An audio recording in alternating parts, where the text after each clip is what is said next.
Баршаңызға сәлем, менің каналыма тіркеліп қоюды ұмытпаңыз. Видеоны соңына дейін қараңыз, себебі бұл ақпарат сіз үшін өте маңызды.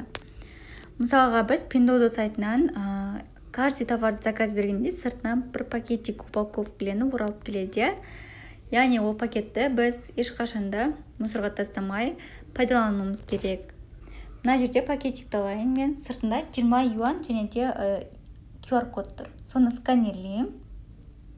Қарап тұрсаңыздар, экранда осындай страница ашылды. Мен мысалға кез келген тауарға кірейін.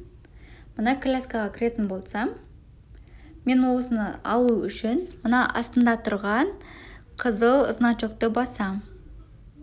Маған басқан кезде осындай страница ашылды. Қарап тұрсаңыздар, астында -20 юан және де -11 юан деп тұр. Яғни мына колясканың негізгі бағасы 318,98 юан болып тұр. Маған оны алатын болсам 287,98 юанға түседі екен. Сіздерде дәл осылай өздеріңізге керек заттарды -20 юанмен алсаңыздар болады. Pinduoduo сайтындағы екінші фишкамен бөлісейін. Осындай әрбір товардан шыққан купонды қалай пайдаланамыз? Мен сіздермен осы жайлы бөлісемін. Мына купонда 10 иероглифтен тұратын отзыв және де живой фото қалдырсаң, саған 2 юан беріледі. Оны қалай жасаймыз? Бірге көрейік.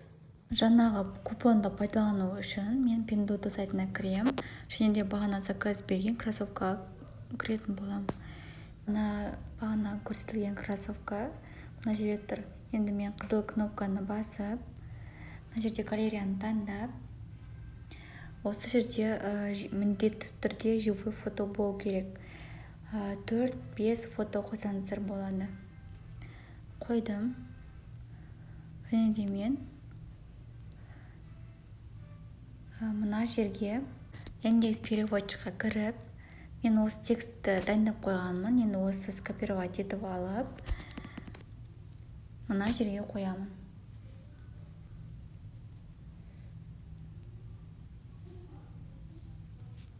Қарап тұрсаңыздар, жаңағы сөзді жаздым және де 5 жұлдызшаны басып, төменде тұрған қызыл иероглифтен тұрған кнопканы бастым.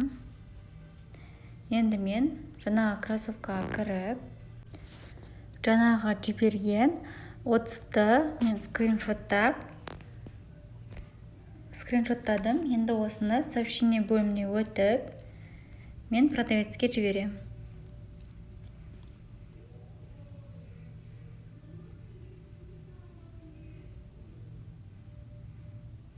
Қарап тұрсаңыздар, маған 2 юан берілді. Мен осы берілген юанды осылай кіріп көретін боламын. Қарап тұрсаңыздар, маған осы 2 юанды берді. Енді мен қайтадан личный кабинетке өтем. Мына жерде жоғарыда тұрған жасыл птичкамен берілгенді үстін басам. Басқанда маған 48,52 юан шығып тұр. Яғни осы уақытқа дейін тапсырыс берген киімдердің басқа да купондары. Қазір біз возврат жасаймыз. Яғни, мысалға, сіз қандай да бір товарды алғыңыз келмей қалды, я болмаса сіз байқамай төлем жасап қойдыңыз, немесе ол алған товарыңыз керек болмай қалды, сол үшін біз возврат жасайтын боламыз. Мына сағат тұрған бөлімге өтемін. Және де мынау детский посуды, яғни набор посудының астындағы бірінші сөзден тұрған иероглифті басам. Бізде осындай окошко ашылды. Енді осы жерде мына екінші тұрған сөзді басамыз. Мына жердегі бірінші иероглифті басып, және астына не хочу немесе не нравится деп жазамыз. Жаздым. Және астындағы қызыл иероглифті басам. Басқаннан кейін осындай страница ашылды. Және де бір обновление жасасақ, мынау жасыл сызық екінші точкасына өтті. Енді біз қайтадан сағат тұрған бөлімге өтейік. Және де кірсек, бағанағы набор посуды детский уже бұл жерден өшірілді возврат жасалғаннан кейін.